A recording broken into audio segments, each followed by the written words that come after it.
আসসালামু আলাইকুম রহমতুল্লাহ বরকাতুহ। সম্মানিত সবাই, আশা করি আলহামদুলিল্লাহ ভালো আছেন। আসলে বাংলাদেশে আমরা কিছুদিন ধরে যে এই সমস্যাটা ফেস করতেছি সেটা হলো বাংলাদেশের বিভিন্ন বিশ্ববিদ্যালয় সহ যে ইউনিভার্সিটিগুলো আছে সেগুলোতে আহ, রাজনৈতিক বিষয় নিয়ে বিভিন্ন আহ, সমস্যা দেখা যাচ্ছে। সেগুলো হলো আমরা সেই সমস্যাটা আহ, যেখান থেকে শুরু হচ্ছে সেটা চট্টগ্রাম ইউনিভার্সিটি থেকে। সেটা আসলে শিবিরের কিছু নেতা এবং ছাত্র সংগঠনের সাথে যারা জড়িত ছিল তারা দেওয়ালে লিখেছিল যে আহ, শিক্ষাঙ্গনে সকল ধরনের রাজনীতিক তারা নিষিদ্ধ চাচ্ছে।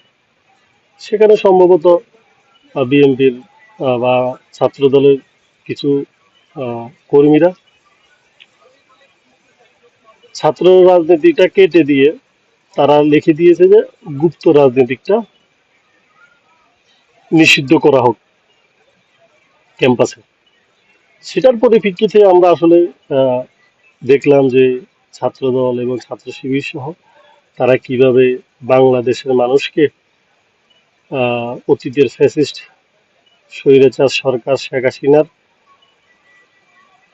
ছাত্র সংগঠনগুলো কিভাবে বাংলাদেশের মানুষকে নিরাশ করেছে সেই হিসাব, সেই আহ, পালাক্রমে সেই সমস্যাগুলো আমরা এইবারও দেখেছি। সেগুলো যে চট্টগ্রাম ইউনিভার্সিটি থেকে শুরু হয়েছে। তো আমাদের কথা হলো, বা আমার ব্যক্তিগত মতামত হলো যে তুমি যদি ছাত্র সংগঠন করতে চাও, ওপেনিং করো। সেটা খোলামেলা করলে তার সমস্যা নাই। সেটা খোলামেলা করলে তার সমস্যা থাকার কোনো কথা না। তাহলে তো আহ, ছাত্রদল যেটা লিখছে যে গুপ্ত রাজনৈতিক বন্ধ চাই, কারণ বাংলাদেশে আহ, ইতিহাসের যত বড় বড় আহ, আন্দোলন হয়েছে, যত বড় বড় আহ, জনগণের জন্য, জনগণের পক্ষে আহ, বিভিন্ন অভ্যুত্থান হয়েছে, বেশিরভাগগুলোই ছাত্র আন্দোলন থেকে হয়েছে।